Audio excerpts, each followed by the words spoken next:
You are listening to Radio Free Humanity, the Marxist-Humanist podcast. My name is Brendan Cooney. And I'm Andrew Kleiman. On today's episode, we talk with László Molnárfi, a student in Ireland, about the dangers of Stalinism or Tankieism amongst the student movement today. To hear more episodes of Radio Free Humanity, to read more about the issues discussed, or to join in the conversation, please visit Marxist-Humanist-Initiative.org. You can also make a donation to the podcast there on the website. While our podcast is hosted by MHI, the views expressed by the co-hosts and guests of Radio Free Humanity are their own. They do not necessarily reflect the views and positions of MHI. In just a moment, we're going to be discussing tankies with László Molnárfi. But first, as we do in every episode, Andrew and I are going to take a few minutes to talk about some current events. We're recording this current event section on Friday, August 20th, and we're going to be talking about a piece in Salon from August 12th by Amanda Marcotte. The piece is called, "It's Okay to Blame the Unvaccinated. They Are Robbing the Rest of Us of Our Freedoms." You know, Andrew, there have been a lot of pieces in the media in the past week or two written by vaccinated people expressing their frustration and anger over the rise of the Delta variant and restrictions reimposed on our lives and all the stress of worrying about COVID coming back after we all had this sense of, seeing the light at the end of the tunnel. But it was your idea to do this Marcotte piece. Was there something about this that you found particularly insightful? Yes. I mean, people are really angry, but, it's not always clear to people why they're angry. And what a lot of the time happens is you get this phony dichotomy between freedom and social responsibility. Well, there's freedom, but that has to be balanced against blah, blah, blah. She, as far as I'm concerned, hits the nail on the head. They are robbing the rest of us of our freedoms. She says a bunch of things, she's mad and so forth, and lots of us are mad, but she gets at the issue that the so-called, love of freedom coming from the governors of Florida and Texas and, all the rest of the right wing, Rand Paul. This is, not freedom. It's not freedom for the rest of us. It's robbing the rest of us of our freedoms. And that's exactly right, as far as I'm concerned. And so what I think is that we should not give an inch when we hear this garbage about, freedom and so forth. Yeah, you have the freedom not to get vaccinated. That doesn't mean you have the freedom to go out in crowded areas and infect other people with potentially very, very deadly disease.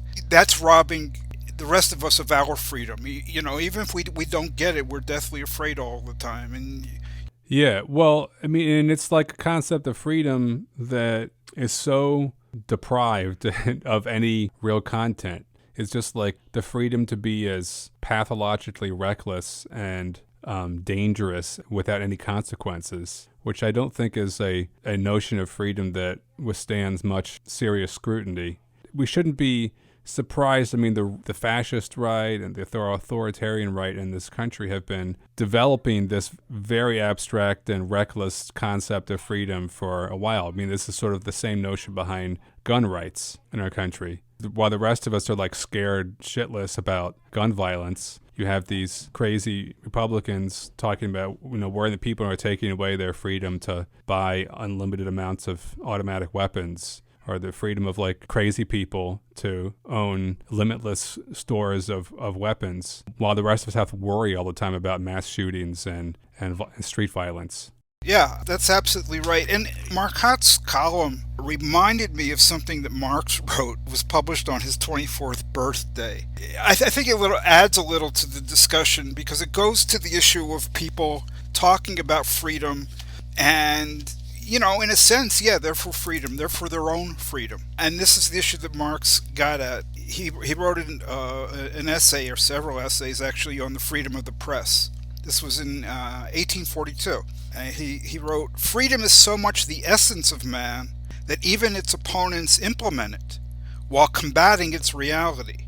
They want to appropriate for themselves as a most precious ornament what they have rejected as an ornament of human nature. No man combats freedom. At most he combats the freedom of others. Hence every kind of freedom has always existed, only at one time as a special privilege, at another as a universal right. So that's the issue. Nobody's against their own freedom to oppress other people, to keep us scared, to infect us, and so forth. I mean, that's a given. So to talk about freedom under those circumstances is garbage. We all know that we want to be able to do whatever we want to do. A realistic notion of freedom when we talk about a human society is a universal freedom. And those who are claiming a special privilege against others and a freedom for them but not for others, they are opponents of freedom. And Marx, he published this on his 24th birthday. He realized this way back when. I think that this, actually adds to what Amanda Marcotte was saying. So we've got to say that that notion of freedom is just not viable, because what freedom really is a universal issue. Now, that's a great quote by Marx that kind of sums the whole problem up, I think. Yeah, he was a pretty sharp dude. Yeah. He really was, 24 years old, you said, right? Yeah, May 5th, 1842. Wow. I mean, one of the most frustrating things about this even is that the freedom that the unvaccinated are claiming for themselves is so pathetic and meaningless. And they're putting everyone else's lives at risk and mental health at risk for the right to send their kid to school without a mask in the middle of a COVID spike, or to not get vaccinated when the vaccines are not dangerous at all. And most of these people are vaccinated for everything else that's required to go to schools or be part of society. These people, all these people have taken the polio vaccine and their TB shots and all, chickenpox vaccine, and most schools require all those things before you can go to a school. I mean, some of these people making all the noise are people themselves who have gotten the COVID vaccine, like the governor of Texas, Greg Abbott. He's vaccinated. Right. But he's pursuing this concept of freedom, which is keeping other people from getting vaccinated for his own political purpose. So the whole thing is so cynical, manipulative, and whatever this concept of freedom they're protecting is completely vapid and worthless, even for themselves. It doesn't mean anything. It's completely symbolic. Right. And there are financial considerations going on as well. One of these governors, either Abbott or Costello, DeSantis, is heavily involved with the person who's got the money behind Regeneron, the COVID cocktail. So they're pushing, we don't need the vaccinations, you get COVID, you take this miracle drug. So there's that as well. But I was very interested, you have the right to send your kids. What about the right of your kids not to get COVID? I mean, these people really, they're claiming all these rights. I mean, we do have laws and regulations that say so-and-so should not have custody of these children despite whatever happened at birth, because they're not competent to be a guardian of kids. So what about the rights of their kids, not to mention other people's kids? I really think that the political leadership in our country did not foresee how big this problem was going to be and how it was going to kind of spiral out of our control. And we're very belatedly coming to the realization that we need mandates, we need to use force to get these people to get vaccinated and to wear masks. We're not going to convince these people to do it. Right. Although I would not say a mandate is force. I mean, nobody is forcing somebody to go to the grocery store. Nobody is forcing anybody to go to a concert. Nobody is forcing anybody onto an airplane, okay? For yourself, you have the right not to be vaccinated. That's not in contention. The issue is whether you should be allowed to infect other people. Right. We're belatedly coming to realization we can't just educate and patiently wait for people to make the right decision. There has to be requirements for employment. It's been so slow for municipalities to figure out how to implement vaccine mandates for employees, public employees, because they have to go through this whole process of getting the unions on board and everything. And it takes a while. And then, of course, you have to get a vaccine, and then you have to wait 2 weeks to get your other vaccine, and wait 2 more weeks to be fully vaccinated. So it's a whole thing. And they could have been doing this months ago, and they just didn't foresee how hard it was going to be to get people to agree to get these vaccines. So we lost a lot of time because people thought there was this assumption that everyone was just going to want to get the vaccine, and now we have a glut of vaccines and people aren't taking them. I think people started to realize that there was a problem when we began to get pushback on social distancing and masking a couple months into the pandemic. The Trumpites beating the drums and so forth at that point. I think what happened is people saw who was getting killed, who was getting infected. It was black people, it was brown people, it was immigrants, and, it wasn't the white people, especially in rural areas. And also, what happened is the liberal media in particular and the public health people said, look, we're all in this together. So that became a political issue, and it scared the shit out of people. That's the last thing they want to hear is we're all in this together. The far right, the Trumpite base, and so forth. So I think it was probably well expected by the time the vaccines rolled out that there was going to be a problem. But the problem is what can you do? There are limits to what the governments can do, but people are fighting back. But it's just ridiculous that it's not until now that, like, the city of Philadelphia is figured out they need to have a vaccine mandate for all public employees. And you're just starting to see public school districts try to figure out if they can require vaccines of other teachers. Like, they should have been doing this back in the spring. It's political resistance. It's. I don't think it's stupidity. I think it's political resistance that they're worried about. People don't want to have to engage with an intransigent, crazy, but very determined minority, which has shown that it's, willing to overthrow the government and so forth. That's what's going on. But people are fighting back, and people are fighting back. I'm really heartened to see people in Florida fight back, because there you've got the governor say there can't be any mask mandates anywhere in the state, despite what the local school boards say. No mask mandates in any schools in Florida, public schools. And at this point, there are 6 or 7 counties that have said, screw you, we're going to do it anyway. So that's direct violation of what the governor supposedly has a right to do. It's like civil disobedience. And 7 counties, the thing though is these 7 counties have about close to 1 million students in them altogether. A lot of them are huge, right? So there's I don't know, 56 million public school students in the whole United States. Just in these places that are defying DeSantis, it's close to 1 million. Well, we are over time for this current events section, so we're going to have to stop there. But up next, our conversation with László Molnárfi about tankies.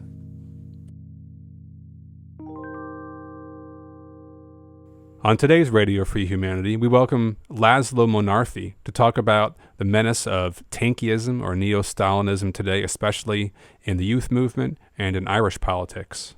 We're going to be talking about a piece that László recently authored called "To Overthrow the Capitalism of Today, We Must First Overthrow the Communism of the Past." The piece is published in With Sober Senses, the online publication of MHI, and we will link to it in the podcast description. The piece is a critique of neo-Stalinist or tankie influences amongst the Irish left and the youth movement in Ireland.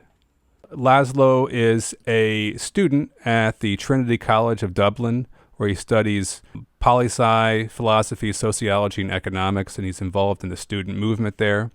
László studies in Dublin, but he's actually a Hungarian who grew up in Brussels. So László, welcome to the podcast. Welcome, László. I'm excited to be here. Also joining us today, once again, is Anne Jaclard, Organizational Secretary of Marxist-Humanist Initiative.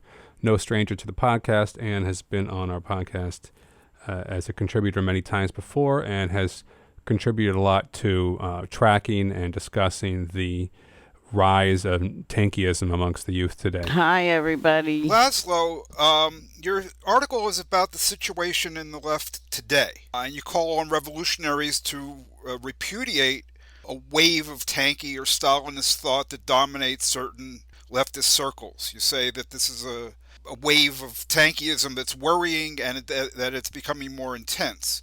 But your article is surprising in a kind of way. Although you are talking about the situation today, the article begins by talking about the past. The 1956 uprising against Stalinism in Hungary, your home country, and then the similar attempt in Czechoslovakia 12 years later to create what Dubček called socialism with a human face.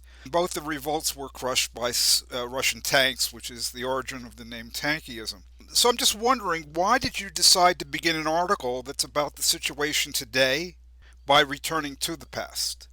But they say that history repeats itself, or that at least it rhymes. I started with the past as it shows the possibility of a world that we want to create, our movement, and it sort of puts that in opposition with the crushing ideas of Stalinism, highlights its dangers for the hopes of today. It's also because in our movement, you can call that the Marxist or the leftist or the socialist, whatever movement, the legacy of the past is very strong. So, like, the interpretation of historical events can really make or break tendencies. So this means that many organizations, they have these party lines, and they can be stuck in a specific, let's say, wrong interpretation of the past. So they can basically be stuck in the past. They don't face what happened in the 20th century. And we do need to confront the crimes of the past, the mistakes that were made, flawed ideas. So that's sort of why it's sort of like a wake-up call, I would say, at the beginning of the article. And in fact, many organizations their very existence is actually rooted in not confronting historical realities. And I am obviously mostly referring to the Stalinists here, but also obviously Trotskyist parties also have a certain interpretation of the Bolsheviks and of the degeneration of the Russian Revolution, etc. So it's those two reasons are basically why I started this article, by referring to what happened in the past. László, it seems incredible that 100 years after the Russian Revolution, and almost as many since it began to turn into its opposite, as Marxist-Humanists put it, and the glorious bursts of creativity and implementation of socialist ideas was just smashed to smithereens. So why is the left still following it, in your opinion? I know you can't answer the whole question, but why does this have so much draw for youth today? Is it just because they had a revolution briefly, or is there something more ingrained in the ideas that is attractive to youth? But yeah, I do agree with you that it is in fact very, very sad that instead of cherishing moments of hopeful humanity like the 1956 revolution or the Six-Day Prague Spring, that instead we follow these very, very perverted interpretations of history. I think that there are two reasons. Again, the first one is that I do believe, after like the collapse of the Eastern Bloc and the Soviet Union, these Stalinist organizations, Marxist-Leninists, as we like to call them, or they like to call themselves, they became very small. Many turned to different directions. There were many splits. But these organizations, they still, they remained, they stayed. And then with the internet and with the new generation, these organizations start growing. The youth can sort of latch on to these small bulwarks of the past, so to say, and then actually make it popular again. The internet definitely plays a big role. And obviously it's very attractive for many people to offer these very easy solutions, because Stalinism is easy, it's dogmatic, it doesn't sort of acknowledge the complexities of the world and of different interpretations and of different ideas. So it offers an explanation, and an explanation is almost like religious-like, I would say, and that is indeed very attractive, because it's a way to explain the injustices of the world. So there's obviously other reasons too, but those are the sort of two big trends that I would identify. You say in your article that, quote, Marxism has been co-opted by specific power structures that resist the momentum of history and that have co-opted the name of Marx. This hurts the moral, political, and scientific integrity of Marxism, not to mention the ability for activists to organize. It is unacceptable and we must push back. How exactly does resurgent tankieism hurt the moral, political, and scientific integrity of Marxism? And why do you contend that this isn't some abstract ideological dispute, but that instead the tankie resurgence hinders activists' ability to organize?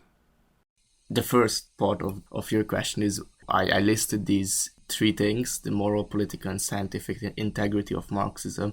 Well, I think that Marx and Engels' writing, and obviously also anarchist theorists, etc., their writings about the world that workers or the people to create, that was pretty clear. Marx, in my interpretation, he was a libertarian Marxist. He was very keen on democracy, and he insisted that the new system will actually liberate the human spirit. And he also developed sort of scientific-ish theories around this, which promoted these values, right?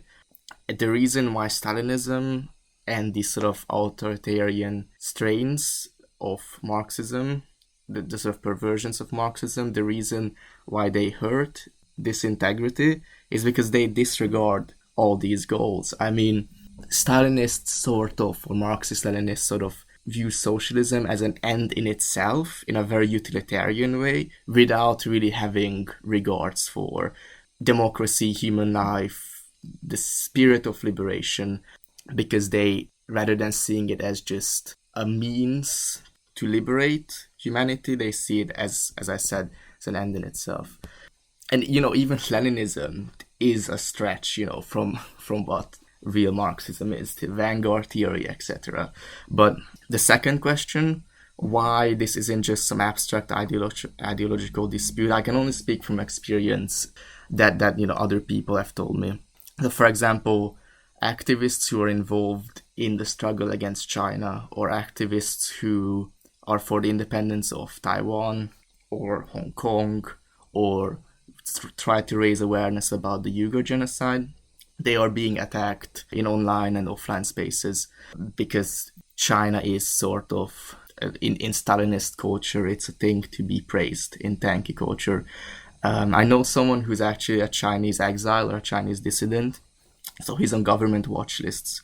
He's actually a very active campaigner, and he told me the story of how tankies wanted to shut him down, or they make his life difficult. And it's not that they come there and they have debates. They don't debate, the tankies. They go and they attack in swarms. They attack you and they call you a CIA agent or a fascist, and this is happening today.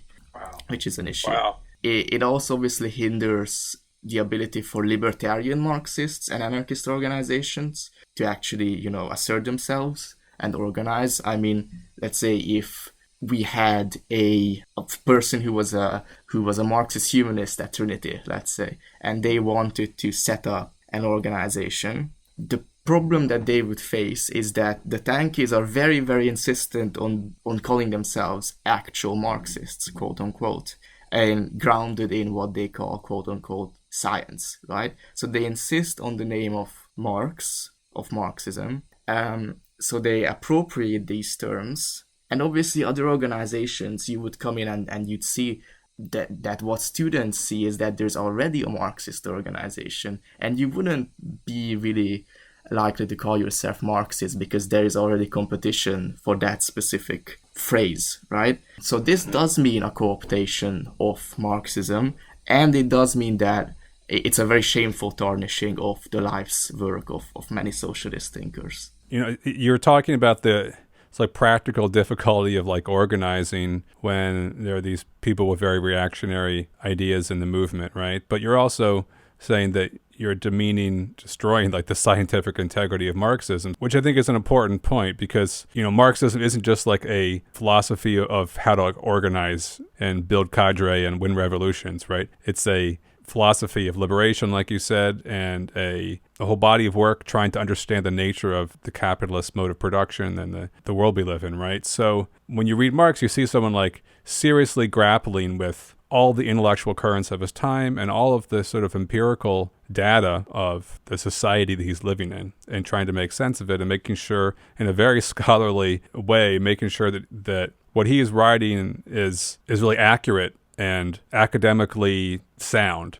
So that is such an opposite approach to truth seeking than contemporary Tankieism, which is sort of this post-truth politics, which only makes sense if you can tolerate an extreme amount of cognitive dissonance, where you just block out or interpret like recent history to be completely the opposite of what actually happened. You know, it's like your example of people like attacking a Chinese dissident. I mean, the amount of like cognitive dissonance that one has to live with to do something like that is really extreme. Or to even carry around a Stalin banner. I mean, you'd have to like have never read a book about Stalin and just read like a lot of post-truth crap on the internet to carry around Stalin pictures. So that sort of approach to truth is completely opposite than the sort of deeply responsible way of approaching philosophy that Marx was involved in. It's like polar opposite approaches to philosophy. I wrote this article because I thought that our movement needs to fight back against this post-truth trend. And an article is a great way to start a debate. And debate is really key here. Because one thing that is absolutely missing from all these organizations and parties or reading groups or whatever, the Stalinist versions, I mean, it is debate and sort of what Rosa Luxemburg called political life, socio-political life, quote unquote, right? It's missing from many strains of Marxism. So it's this idea that you have the Stalinists, for example, and these organizations, they follow a party line from which you can't go against it. All their reading groups, they have an allowed range of opinion, right?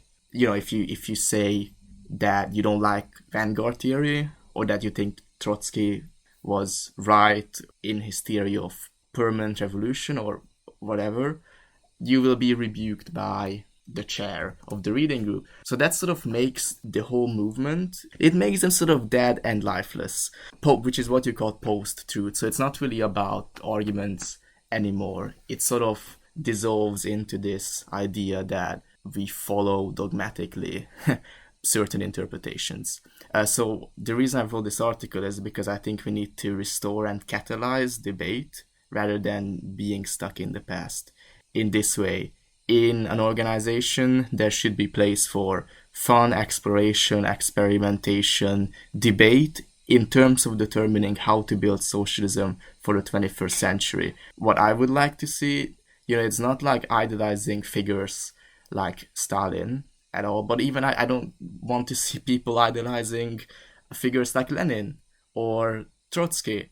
Reading groups should promote new ways of thinking, new movements, new tendencies. And, you know, you can say Lenin was obviously a major figure, but we need independent and critical thought, right? If there would be debate in these organizations, Stalinism wouldn't exist at all. I realize I did say I blame the whole movement, it's a big thing to say, but I don't think it's only limited to Stalinists, to be honest. What I would compare it to is I would prefer the Comintern of 1919 rather than that of 1924 by the time when Bolshevization was complete. I really think we need independent thought, we need different philosophies, we need debate, if that makes sense. To me, it makes a lot of sense, and I'm sure to Brendan and to Anne, it makes a lot of sense. As you say, the problem is not limited to tankies and the Stalinists, or even like the Trotskyists. There is a general sense on the left that, and I'm speaking mostly about the United States, where I have most of my personal experience, there's a sense that debate and disagreement is divisive. Term sectarian gets thrown around a lot, and kind of the reigning idea is we're all really on the same side, we're all really all for the same things, and what we have to do is build a movement. We need unity, and anything that goes against that unity is divisive and harmful. And therefore, when you keep harping on this issue of the tankies and so forth, you're throwing people out of the club, to use a term by Rick Wolf. And, you know, I don't want to judge who's in the club, who's not in the club. You know, we need everybody. We should, appreciate everybody. And, you know, you got your ideas and they got their ideas. But as, David Graeber, who was an anarchist, said, you got your ideas, the other person's got their ideas. That's your own business. What the movement needs to do is to focus on action. So, I mean, even so-called libertarian anarchists like Graeber subscribe to this idea that we should not be working through contradictions within the movement. We should let them sit there for the sake of unity.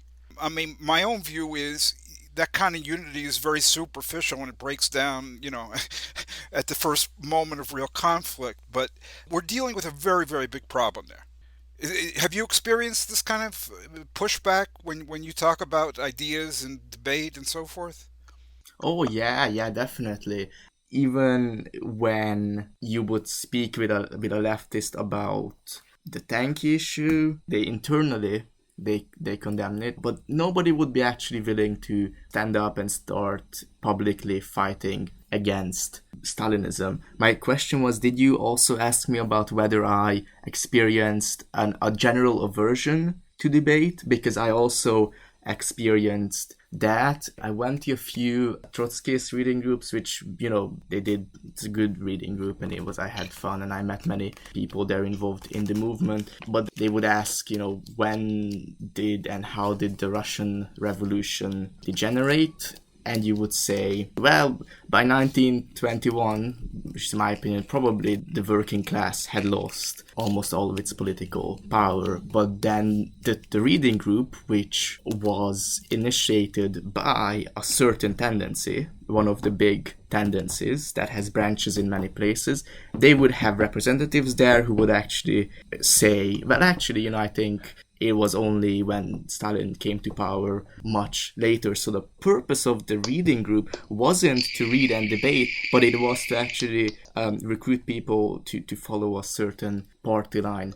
So yes, there is a general aversion to debate and to all those things. There's a general, if you join an organization, you follow this line, which obviously all organizations have lines, and that's not to say that they shouldn't, because that's what an organization is for. But if in a reading group you have a line, maybe that's an issue. I don't want, in my reading groups, I would want actual debate.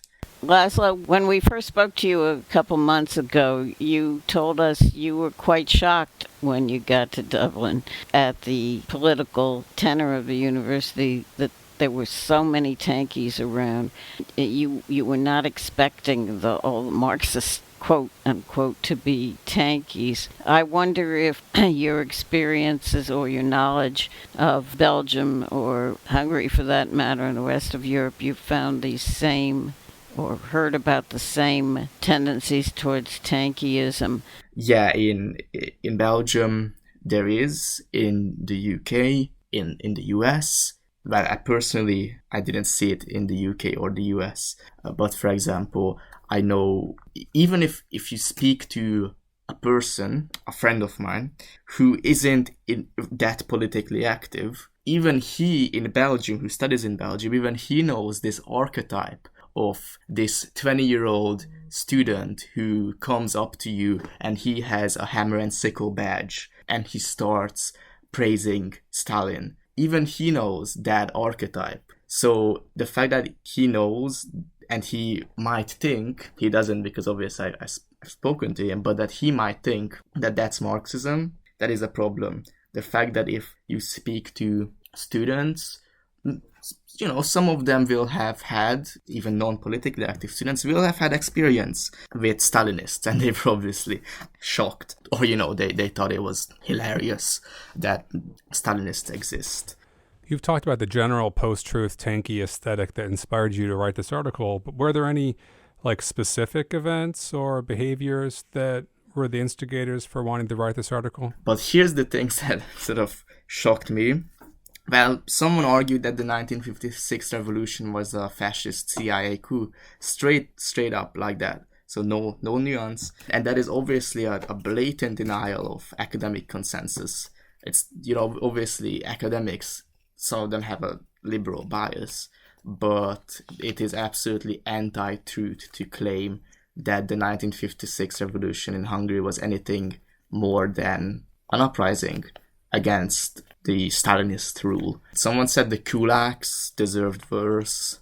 It's half as a joke, I hope. When they supported Lukashenko, so they immediately supported Belarus, for example, when they grounded the plane illegally.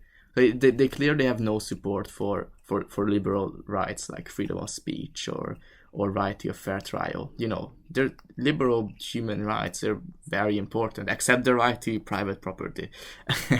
But then there was one that's absolutely absurd. So someone said, actually quite a senior figure in one of the Marxist-Leninist organizations, he said that East Germany was very democratic because the Stasi tracked everyone's habits obsessively. They tracked habits like coffee consumption. And everyone equally. Yes, and wait, and here's the thing. The data would be used to make policy decisions. Therefore, East Germany was democratic. So it's quite that's absurd, obviously, and it's shocking. Gulag jokes are terrible. That's another thing. Gulag jokes, so I don't want to make any direct comparisons between Nazism and Stalinism, but you can't joke about the murder and the terror and families destroyed, and you can't joke about that because it's very real and it happened and it's very hurtful for many people. So when you see jokes like Stalin should have killed more people, or when somebody shares their own testimony like, hey, my family was prosecuted and my family members died, they were tortured, like, you know, in Hungary, for example, my family members also had experiences with this. And then you have some random tankie being on Twitter, they say something like, good, they deserved it. That is terrible, and why is no one calling them out on that? Andrew, you said in your quote, I believe, that there's the soft Stalinists or the people who just support this silently. This is unacceptable. I mean, it should be condemned. So that's the reason. And obviously the very annoying thing is when there's pro-Stalinist individuals who simply refuse to condemn Stalin in front of people who are interested in Marxism. So it's like they would try to learn about Marxism, and they would come up with the very natural question, you know, well, what about Stalin? Was that real socialism? Was that real communism? And they would straight up be like, you know, Stalin was great and they don't condemn the crimes of the past. Hey, we're going to return to this conversation in just a moment, but first, as we do in every episode, we're going to take just a few minutes to hear from Anne Jaclard, Organizational Secretary of Marxist-Humanist Initiative, the organization which sponsors this podcast. Marxist-Humanist Initiative, or MHI, aims to contribute to the transformation of this capitalist world by projecting, developing, and concretizing the philosophy of Karl Marx and its further development in the Marxist humanism articulated by Raya Dunayevskaya. The ongoing COVID-19 pandemic and today's many other social, political, and economic crises make this a moment to engage people in discussion of these ideas. In the U.S., we are faced with the threat of Trumpism triumphing and all-out authoritarianism extinguishing our right to carry on these discussions. Yet at the same moment, the multiracial movement for Black lives has spread to every corner of the country and the world, launching a flood of activism and new ideas that deepen the concept of freedom. MHI is dedicated to the task of proving theoretically that an alternative to capitalism is possible. We are distinguished by our economic analyses in which we do not merely assert but demonstrate that the only opposite to the current world economic system is its abolition and replacement with one not based on the production of, quote, value, close quote. Because capitalism cannot be fundamentally reformed, attempts to reform it lead to an intensification of state capitalism, not to socialism.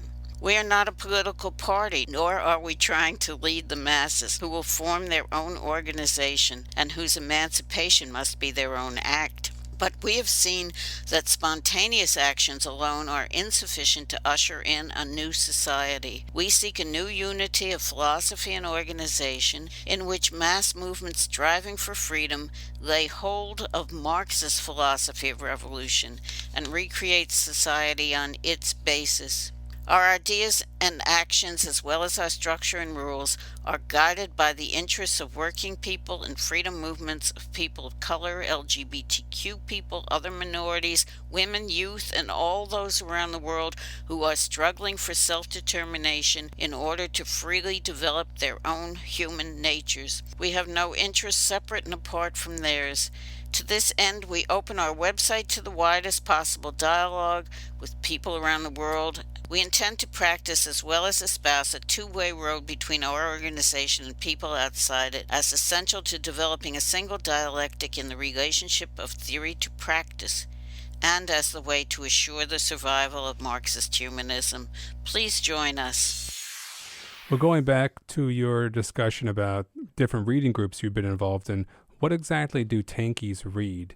One of the reasons I ask is because we had a comment on the MHI website in response to a previous piece about Tankieism, and the commenter said that he thought that these tankies were just naive young people, as he called them, and he said, quote, that they were a young, untested movement that is, of course, filling the huge intellectual vacuum with all sorts of nonsense, end quote, sort of implying that they don't really understand tankie ideas or Stalinist ideas, just sort of like picking up the iconography of past revolutions.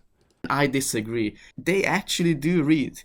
This is an actual resurgence of Marxism-Leninism. This is filling an intellectual vacuum with theories that were developed by 20th century Stalinists. For example, they do read Lenin, Marx, Stalin, they might even read Trotsky, and when I asked them, so what is the reason for you being a Stalinist, they can actually give theoretical justification, right? So they can say, well, I do think that the US, that we need to support any and every regime against the US. They do read and they have theories, and that is why this is an actual resurgence of Tankieism rather than just a bunch of young people going around and talking nonsense. But obviously that these are, let's say, naive young people, but it's not just a superficial picking up of random ideas.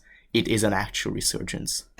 Yeah, I mean, to go back to the point about the soft Stalinism, or the apologists, or the people who, like you said, they might say, you know, this is not what I think, but they won't condemn it. To me, these people are much more dangerous than the actual tankies, because they provide the cover for tankieism. They enable it to thrive instead of being isolated and marginalized. And because these people are much more numerous than the hardcore tankies, they create a big environment, a big space for those kinds of people for them to operate in. So it seems, I guess, harder to condemn them. But I think we need to focus as much of our efforts, or much of our thinking, on these soft Stalinists as the more ludicrous hardline people, because in fact they do more damage. Yeah, absolutely. They also give the illusion that somehow as the Stalinists are a legitimate part of our movement, because like here's the thing, like you have a minority who are being tolerated by many people. It would be looked down upon to sort of challenge the way things are, to sort of speak out against this, because the biggest issue here is really that if our movement doesn't actually intervene, then people will just think we're the same and that we view them as quote-unquote comrades, right? Because a leftist who is a Trotskyist, or a leftist who is a libertarian Marxist, they obviously know that what the Stalinists are saying is bullshit, right? They know that. But what about someone who doesn't know anything about Marxism, and they want to learn, and they see from afar, from a distance, all these Trotskyists and all the anarchists and the leftists, that they don't call out those Stalinists. So it might be just that is also valid interpretation, and that's dangerous. Right, and basically the people will say, well, you know, the mistakes were made and it's not what I want, or I think differently. But people can tell apologetics for what it is. They can say this is apologetics, and so when these people say that they're not Stalinist and blah blah blah, it's all hot air. And when they come to power, if it's not the tankies that come to power, if it's these other people, and even when they don't have power, they're not being forthright and they're wavering. We really going to have a better society once they're in power? It's clear they're playing politics. What is it that they really believe? What is it they really stand for, when even in a situation where they could forthrightly condemn these people, they're not doing it? What are they really on about?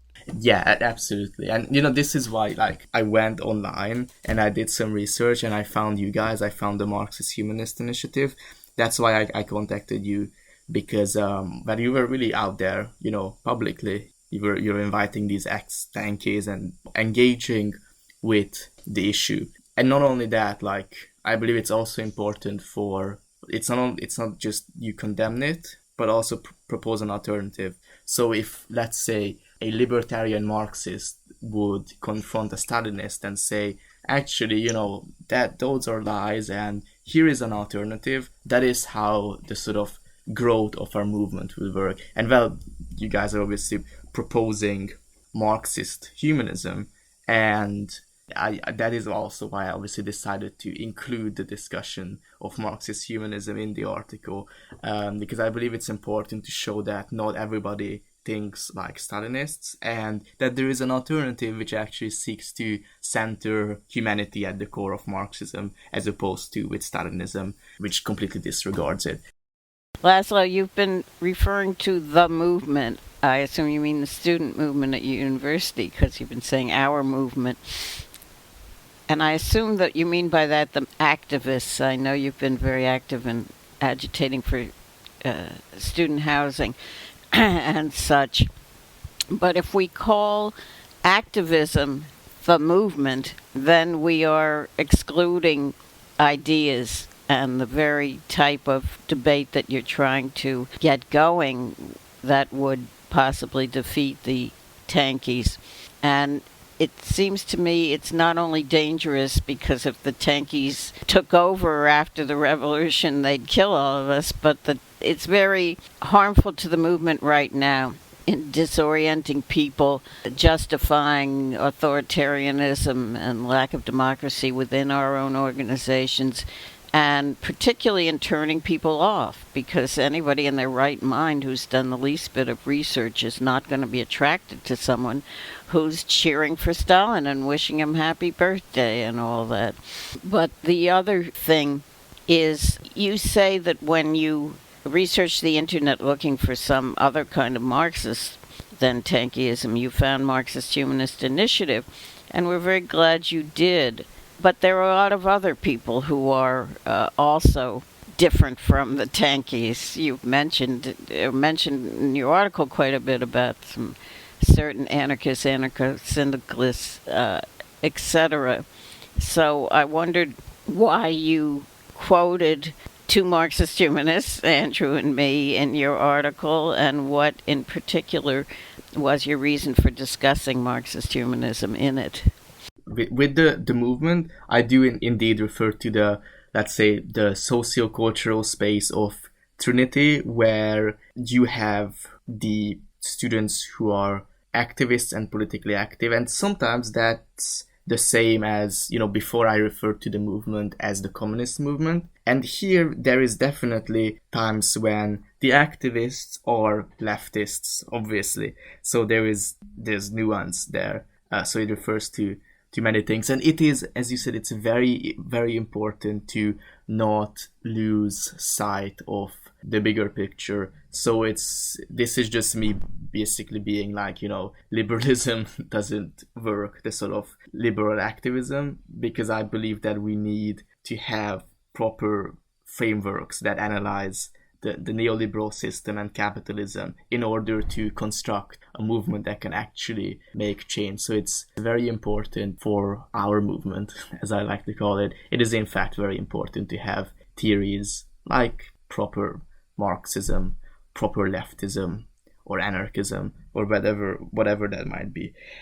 If that's what you were asking, as far as why I decided to quote Marxist humanism, for one, I thought that the philosophical aspect was extremely interesting, and it was directly opposed to how Stalinists view Marxism. It's extremely clear with Marxist-Humanism, I think, with the works of Raya Dunayevska, that this specific sort of version, or I don't know how to call it, of Marxism is absolutely anti-authoritarian.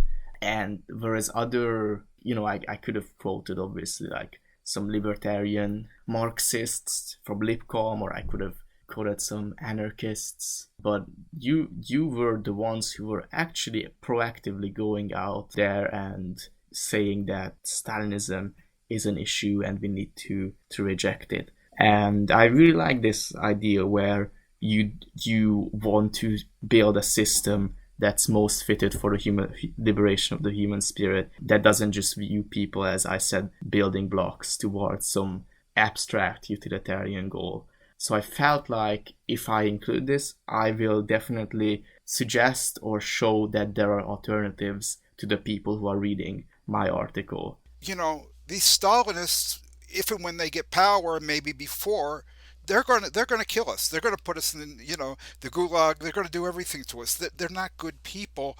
We're not on the same side. It's not just that they have some misguided conceptions. That what we are dealing with is a political current that is not a leftist current, that has captured space and recaptured it now on the left, but it's fundamentally reactionary. It's not part of the left.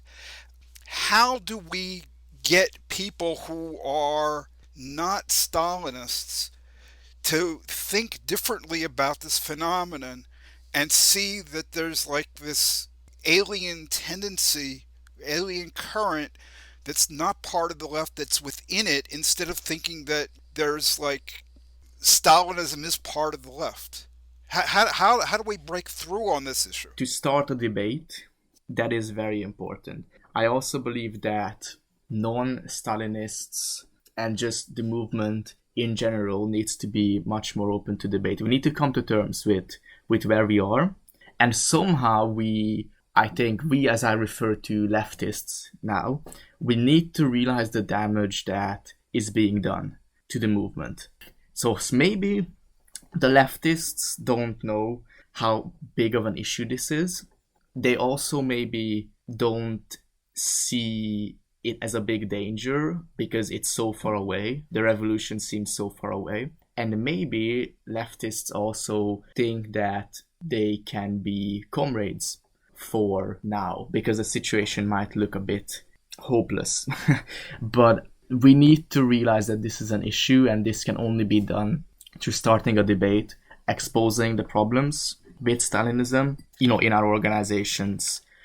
Just thinking back to when I was young and, getting interested in Marx for the first time, there was nothing about the appeal of Marx to me when I was in my 20s that resembled this sort of Stalinist aesthetic, right? Like there was nothing about like being interested in like Marxist critique of capitalism and exploring what that meant for like movements that resembled apologizing for atrocities. I didn't want to like carry around posters of like mass murderers or berate and attack people for asking questions. There was nothing about this aesthetic that you're describing that I've witnessed that there was just none of that. That didn't appeal. That wasn't why I was interested in Marx. So when Andrew's, saying that these are like different people, they're not part of the left, and we were asking before, like, why are people attracted to this? Is it possible that these are people that are just, their interest in these tankie politics just has no relationship to the sort of thing that you and I, or we in this podcast are talking about and interested in when we're doing Marx? It's like, even in like Stalinist Russia, right? There were people that they were just kind of like careerists and opportunists, and they were interested in pursuing things for their own personal gain and power. And maybe even there were people that were kind of sadistic and enjoyed like inflicting pain and misery on other people. And those people joined the party and rose high in the ranks because those are the kind of personalities that were attracted to that sort of philosophy. So is it possible that they're just like two very different types of people, and they're being attracted to the movement, or what you're calling the movement, and for very different reasons? Yeah, it's certainly possible. I mean, one of the, let's say, an explanation, for example, which is, rather than saying that there is something in common, we could say that tankies have come into existence because the movement has started fetishizing itself, that we have the aesthetics, for example, and even non-Stalinists are guilty of this, but that the social effect, I identify with a group on the left and my friends and my comrades, and that's also why there is Tankieism. But as I argued before, the resurgence of Tankieism is also based in theory and not just these sort of effects, which because your argumentation would mean that it's sort of like a copy which is lacking anything substantial, that Stalinists are a copy of the Marxist movement which lack actual theory, and it is purely a superficial phenomena of people congregating. But that's not true, because it's also, as I said, it's also people who are in the movement and who know what they're talking about insofar as they know the theory. Right. There's an interesting aspect of your article, Laszlo, which has to do with the relationship between these pro-tankie organizations that already predated this new resurgence, and then the entry of youth into the picture. And you say that normally the veterans of any movement are challenged by the youth. What doesn't work is discarded, what works is carried forward, but that doesn't seem to be the case here. The leftist student scene is increasingly being taken over by the same ideas that dominate the far left in the past century, and you say that in fact the youth may be even more conservative, pro-Stalinist, and less nuanced than the veterans, which is incredibly uncommon for youth political organizations. Can you provide us with one or two examples of what you're referring to? And just why is there this trend where the pro-Stalinist youth are even more extreme than the older generation? Then the explanation is that, obviously older activists might have had more pragmatic belief because they got money from the Soviet Union, let's say. But students, when they understand the theories, they can come to view it as almost religious, absolute, something like a second generation under a dictatorship, as you see in all the movies, right? That's how it works. So it doesn't just become a way to advance certain causes or the interests of a party, but it's also just the way to explain the world. It becomes part of the identity, right? That's what's very important here, is that you put your hammer and sickle emoji in your Twitter bio, and then that's sort of what you communicate to the world. They don't understand that, the world is maybe more complex than the dogmas of Marxism, Leninism. The examples that I mentioned earlier about things that were said, most of those were said to me by young people. For example, the Workers' Party of Ireland, if I remember correctly, maybe out of pragmatic reasons, but for example, they weren't as aggressive in defending Lukashenko on social media. But the Workers' Party youth, for example, they did post something about supporting Lukashenko. The youth, now disaffiliated youth organization, the Communist Party of Ireland, did wish Stalin happy birthday on Twitter. And obviously this is maybe due to the difference between, maybe the main parties are more careful not to be too radical in that sense when collecting members. So they act more as the soft version. But it regardless, in youth circles, you have much more of this, I will attack anyone who doesn't agree with me, and I'll push this viewpoint, and I'll make the gulag jokes, and I'll call people CIA agents. From that point on, the tankies also sort of reinforce each other in that context. So, or as in, like, you would have flat out denial that there's any sort of genocide going on in China. And that flat out denial, maybe the party line says something like, we are going to we don't know what's happening, or it's like soft denialism. And then the youth, the tankies, they go even further, and they find, clear-cut propaganda which they can shamelessly promote. This is very specific, but there are these very big and long Google documents. That's like a file sharing service, specifically for MLs. And they have a list disproving all the so-called bourgeois lies of Stalinism, of China. And this document is not made by parties or organizations. It's made by young people who are involved in the Marxist-Leninist movement. So it has sort of taken on a life of its own, if I can say that.